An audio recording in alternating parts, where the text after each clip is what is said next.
Hey, so welcome to fifth episode of BDR Best Practices. And we are talking about a topic today that I think is very familiar for a lot of SDRs, but something that other SDRs maybe have never even tried as a bit of an alien concept. And it's using LinkedIn, the social channels, Sales Navigator, as a source of kind of information gathering, forming connections, and ultimately driving leads. So shooting over to Jimmy for the first of the best practices. Sweet. Just a side note, as people might know, our company got funding, so now we have T-shirts. But anyways, so initial touch points, right? LinkedIn, right? If you think about your typical cadence, it's maybe phone calls, emails. LinkedIn is a great touch point to make, just to stay top of mind with your prospects.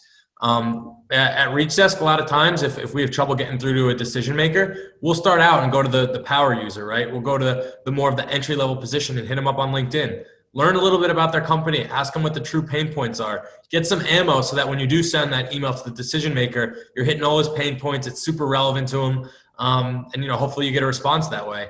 But listen, keep in touch with people, dropping them the occasional message on LinkedIn. Like, if you need a favor, if you need some help with an account and you have that kind of base relationship, people will help you out there. So it's never a bad time. Just make some touch points on LinkedIn.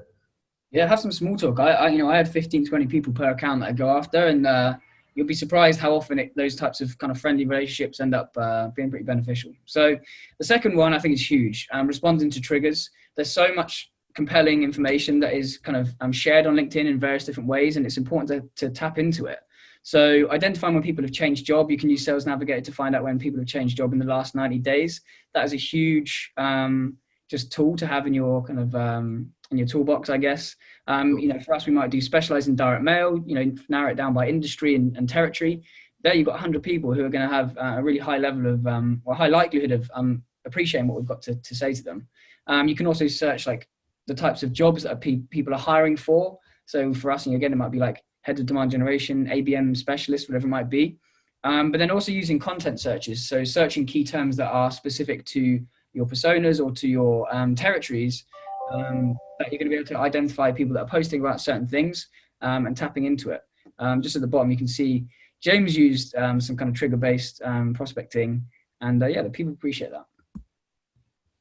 Yeah, absolutely. So LinkedIn, it's obviously a great place to kind of promote your own personal brand. The term thought leader gets thrown around a lot. Not everyone has to be a thought leader. Like, if you have some cool experiences, right? If you had something that happened to you, you saw a tactic that worked, post about it. That doesn't mean like, hey, I think I'm the smartest guy in the world. It's just like, hey, this is an experience that I had. Like, anyone else have something similar? The more you post though for your own personal brand, it's also going to help the company, right? Every time you post, a prospect sees that, they're going to think about your specific company.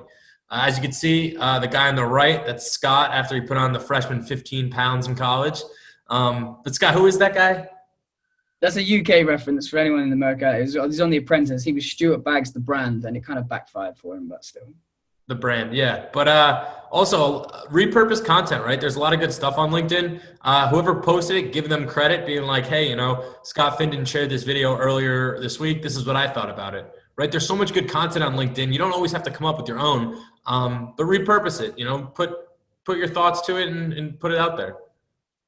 I'm just dreaming of putting 15 pounds on there. I don't think I've ever achieved that in my life, to be honest. Have you heard that, the freshman 15? No, but I like it. I'm taking it. When you first go to college, you throw on 15 pounds with all the food and the beers. Too much partying. Anyways, the fourth slide we have here is to do kind of hidden Easter eggs that are hidden, a bit lesser known, I guess, within LinkedIn. So these are things you can do to identify certain trends. Maybe looking at the employee count, noticing whether it's on an upward trend or, as a result of COVID, on a downward trend. It might kind of advise you, to get in touch with a company, or maybe to stay away from them and not waste your time when a company's struggling. Using keyword searches in Sales Nav to say search ABM and or direct mail. So you can do and or functions to identify people within really specific kind of pools. If you've got a couple of key terms that you might want to tap into.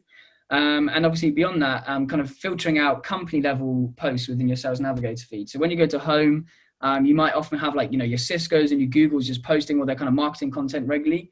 On the far right of the slide, you can see how to filter that out. So that you just have your prospects and their kind of lead news, their engagement, their job changes and that type of thing. So that it's a lot more compelling for you to reach out to other than some big white paper that the company's posted.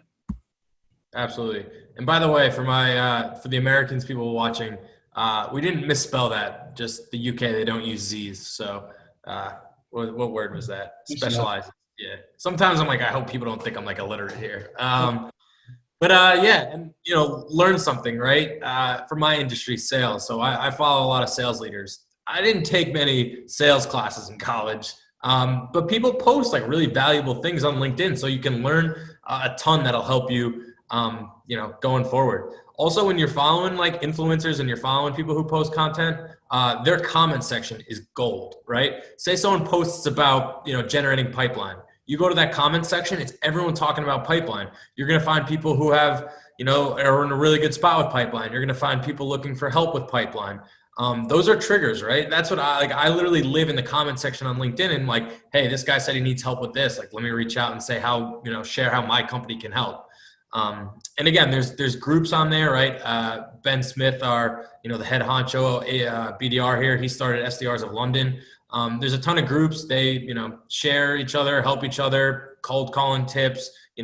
For every industry, there's a group and you can learn from them. Nice. Yeah, I think that wraps up nicely. I think Ben would definitely appreciate you calling him the head honcho. I've never heard that one before. But appreciate you watching if you watched to the end. We've got plenty more episodes where this one came from. And yeah, I'll let Jimmy hit the line. He's Scott. I'm Jimmy. Until next time.